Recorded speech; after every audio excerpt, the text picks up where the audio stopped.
అందరికీ నమస్తే. ఆంధ్రప్రభకి స్వాగతం. నేను మీ సంతోషి.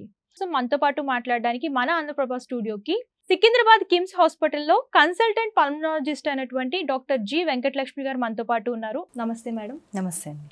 సో మేడం, ఇప్పుడు అంటే ఆఫ్టర్ కోవిడ్ చాలా వైరస్లు అయితే వచ్చాయి. మంకీ పాక్స్ అని, ఇలా జీబీఎస్ అని.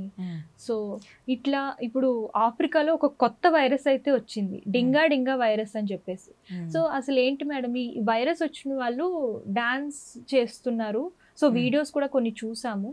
సో అసలు ఏంటి మేడం, అసలు ఈ వైరస్ ఏంటి, ఈ సిమ్టమ్స్ ఏంటి అసలు? బేసిక్గా అంటే అన్కంట్రోలబుల్ షేకింగ్ ఉంటుంది దానిలో, వన్ ఆఫ్ ద సిమ్టమ్ లాగా. సో అన్కంట్రోలబుల్ షేకింగ్ లాగా ప్రెజెంట్ అవుతారు. అది మనకు డ్యాన్స్ లాగా కనిపిస్తుంది అనమాట.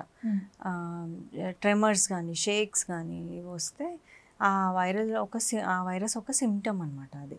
సో డాన్సింగ్ కన్నా కూడా it's like more like shaking or shivering. So ఇది ఎక్కువ లేడీస్ కే వస్తుందని చెప్పేసి నేను విన్నాను. సో ఇందులో ఎంతవరకు నిజం ఉంది అసలు?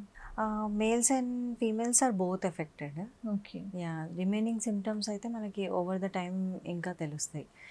ఎనీ వైరల్ ఇల్నెసెస్ బేసిక్గా మనం సిమ్టమాటిక్ ట్రీట్మెంట్ చేస్తాం. ఇప్పుడు మనకి రెస్పిరేటరీ మజిల్ వీక్నెస్ ఉందంటే వెంటిలేటర్ పెట్టాల్సి వస్తుంది.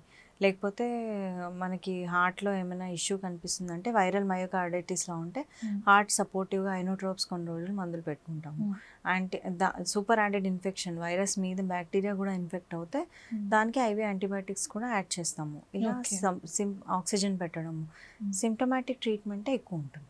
ఇప్పుడు ప్రెసెంట్ ఉండే సిచ్యువేషన్లో కానివ్వండి, పొల్యూషన్ వల్ల కానివ్వండి, చాలా మంది అస్తమాటు బయటికి వెళ్తూ అంటే అవుట్డోర్ ఎక్కువ తిరుగుతూ ఉంటారు కదా. సో ఆ టైంలో మన అంటే ఊపిరితిత్తుల్ని అంటే కొంచెం కేర్ తీసుకోవాలనుకుంటే ఎలాంటి టిప్స్ పాటించాలి ఇన్ఫెక్ట్ అవ్వకుండా? సో హెల్తీ లైఫ్ స్టైల్, మనం అనుకున్నట్టు ప్రాసెస్డ్ ఫుడ్ తినకపోవడము, 45 minutes ఎక్సర్సైజ్ చేయడము, అండ్ బ్రీతింగ్. పోస్ట్ సర్జరీ చాలా మందికి ఇన్సెంటివ్ స్పైరోమెట్రీ ఉంటుంది. అంటే బాల్స్ ఉంటాయి దానిలో, మనం చూసుంటాము. బ్రీత్ ఇన్ బ్రీత్ అవుట్ చేస్తే ఆ బాల్స్ మూవ్ అవుతాయి. సో బ్రీతింగ్ ఎక్సర్సైజెస్ చేయడం, ఎందుకంటే పోస్ట్ సర్జరీ పెయిన్ వల్ల సరిగా బ్రీత్ ఇన్ బ్రీత్ అవుట్ చేయకపోతే ఆపుకున్నాం అనుకోండి బ్రీతింగ్ని, అప్పుడు లంగ్స్ కొలాప్స్ అయ్యే ఛాన్సెస్ ఉంటాయి, basal part of the lungs. So అవి అవ్వకుండా మనం చూసుకుంటే overall healthy life style maintain చేస్తే, వెజిటేబుల్స్ ఫ్రూట్స్ ఎక్కువ తీసుకుంటే మనకి ఇమ్యూనిటీ బాగుంటుంది. ఇమ్యూనిటీ బాగున్నప్పుడు ఇలా లంగ్సే కాదు, ఎనీ అదర్ ఇన్ఫెక్షన్స్ కూడా మనం ఈజీగా ప్రివెంట్ చేయొచ్చు. థ్యాంక్ యూ మేడం, మా స్టూడియోకి వచ్చి మంచి ఇన్ఫర్మేషన్ ఇచ్చారు. Thank you.